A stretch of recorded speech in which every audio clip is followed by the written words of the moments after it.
Hi, Jose. Hey, what's up? How are you? What's Thank you this? so much. Thank you so much for joining us today. No, thank you for inviting me. It's a pleasure. How are you doing these days? Well, hanging in there, it's doing the best we can, staying safe, staying indoors the most we can, and yeah, well, just pretty much hanging in there. It's my Has birthday this, on Friday, so I'm not gonna be able to do much, but well, still happy to be. happy early birthday. Thanks, man. Thanks, appreciate it. Have you found these challenging times to be creative? Yes, very creative. I mean, I haven't been able to write anything or direct anything, but I have been able to just ideas in my head, because before I actually sit down and write something, you have to go through my head over and over and over again. So I have some ideas, and I was able to upload other projects I made back in when I was younger, 2012. I did a feature film called Buenos Tiempos, Good Times, and I was able to upload it because I didn't have time to do it. I get busy, somewhat busy. You should release a box set DVD of all your older I films. know, I know.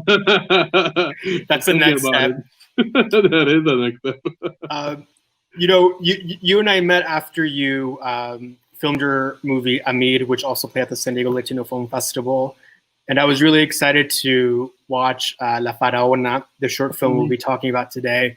Um, stylistically, the films operate on such different levels. So Yeah. I'm wondering about like creating an atmosphere and aesthetics. Like, what sort of headspace were you in when you went to direct La Faraona? Well, it's a movie very different from Amir. It was so different. I was entering the. Thanks, Ethan. I saw his note there. Thanks very Happy much. birthday. Yeah. So it was a very. I mean, it's a movie that really depended on atmosphere, on being creepy, kind of scary. Not so much with jump scares, when something comes up nothing like that. More of making the atmosphere of the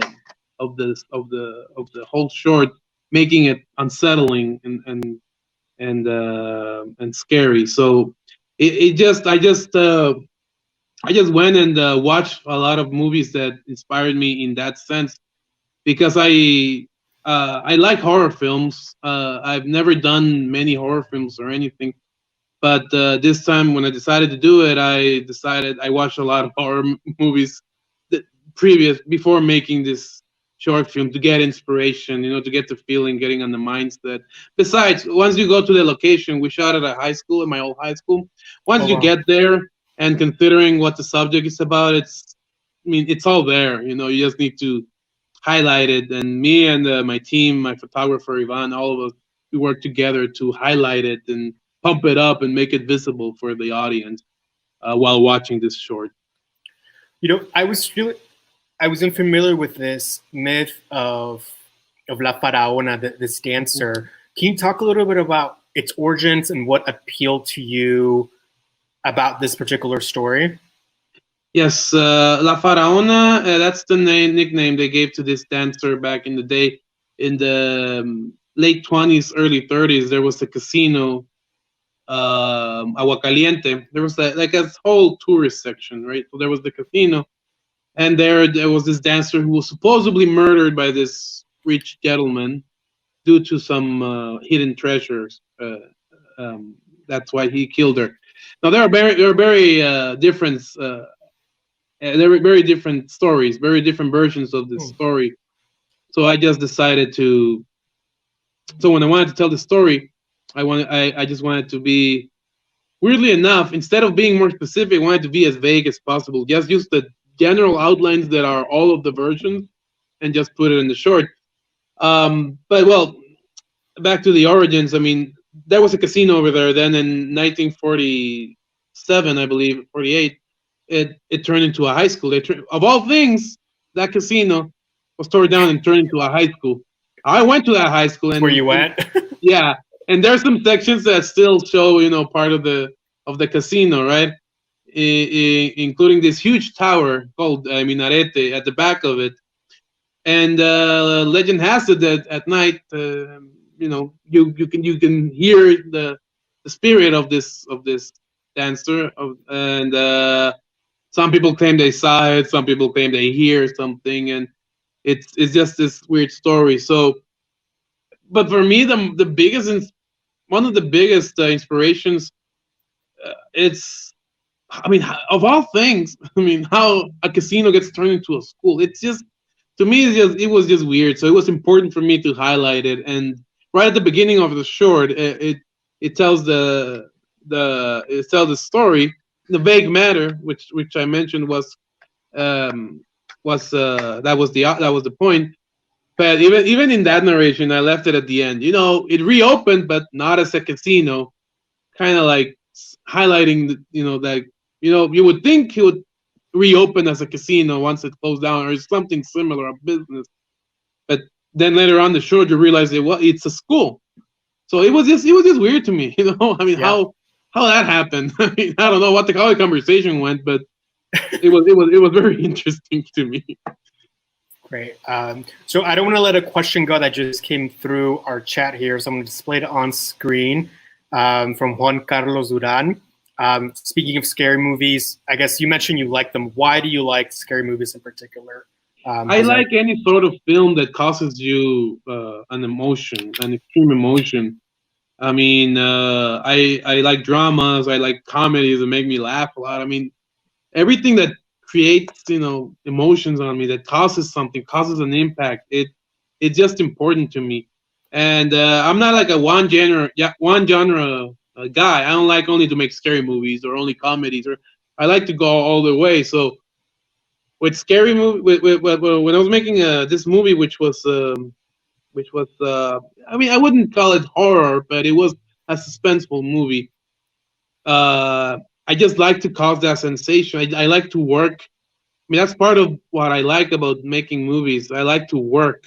I like to work creatively to cause that effect on audience members. I mean, with Amir, the feature I made, there were people who were anxious about it, about the dilemma of the character, and when I see that in the audience, I'm very happy because I work for it. So what I like about scary movies is just causing that feeling on an audience through your idea, through your version, through your vision, and put it on screen is just something that really that really that I really love to do. And yeah, that's basically what, because there are a lot of people who are fans of horror movies, hardcore fans, and they love the blood or the gore or the makeup or the zombies or whatever. And I just go on the other direction. I just like more about what all those things causes on the audience, and that's something that's really valuable for me. Well, it seems like we have some horror fans listening in. So I want to know, what's your favorite scary movie? Yeah, that reminds me of Scream. What's your favorite scary movie? Yeah. I should have said it in the ghost face voice. Exactly. I don't want to scare anyone. I really don't have a favorite. Okay. I really don't. There's just a lot of scary movies. The most recent one that really caused an impact to me was The Witch. I don't know if you've seen it. Oh yeah. Mm-hmm. Yes. That movie really freaked me out, and I watched it alone at my house, and in the dark. I was like, no. "Good Lord, man!" I was like, "Good Lord." So, I mean, I don't have a favorite. That's the most recent one that really caught me. But a big one, which is kind of a cliche, but one very important horror movie that really inspired me was The Exorcist, which is a classic. But that's kind of like a no-brainer, But recently, The Witch is, and I haven't been able to see the most recent movie of that guy, which is called The Lighthouse. But I heard it's also very, very good. So I have a daughter. I don't have time. I think you'd like The Lighthouse a lot.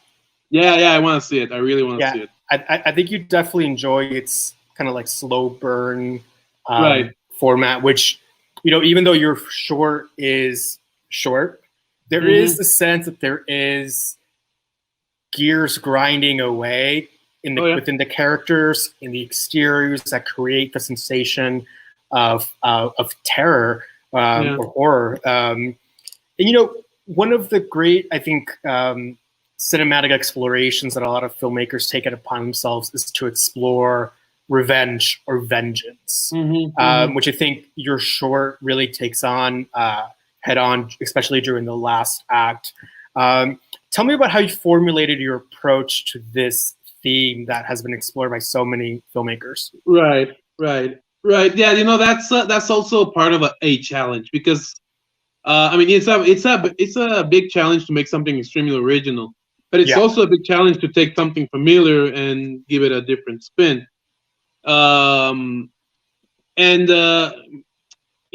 Basically, it is a revenge story, and it is something. I mean, the legend itself is about this woman mourning her death because her lover killed her over this death. So that I kind of connected the dots, and I was like, I cannot just make a movie about a ghost appearing for no reason. So, and I developed this story, and considering that it wasn't. Well, it was a long time ago. I mean, we're talking about the late 20s. I mean, we're in the early 20s right now for 2000. So, but that's why I moved the story to 1998 to make it more plausible what happens in the end with the two characters. But it was just because I needed a motive for it to happen, and the more I thought about it, was like, so it makes sense that she wants revenge. Because in ghost stories, when you hear movies about ghosts, they don't show up just to show up. They're looking for something. Right. So I had to develop that. So when I, taking in consideration what the legend is about her getting killed, I was like, well, she wants revenge. So, and that's where it took off. And as much as a slow burn that your short, as much as a slow burn that your short actually is, there is like a clip that's really payoff in terms of gore and special effects. So I'm interested to know how that came about, that special piece of special effects work. Right. Well, that was all.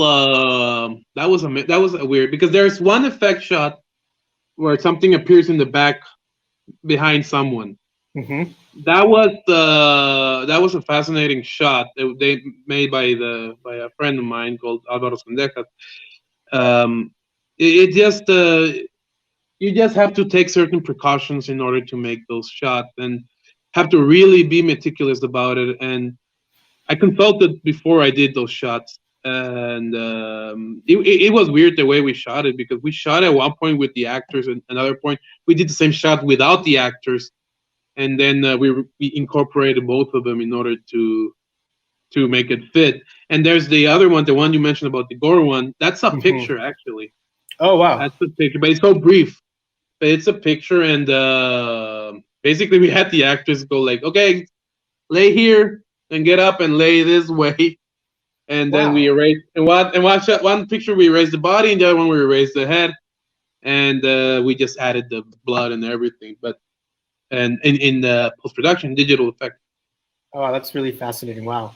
I guess, we got this a continuation, a follow-up comment from Saul that kind of speaks to recent horror films that get out that are, socially conscious horror films. What are your thoughts about, these horror films that have a deeper meaning? And I guess we can discuss not only horror films, but films in general that take on constructs like racism and kind of dismantle them and tilt them on their head, and are part of this genre discussion. Right. Well, those are the best ones, I think. Yeah. Those are the best ones. And, I didn't mention Get Out because The Witch, I saw it afterwards. But Get Out also blew my mind.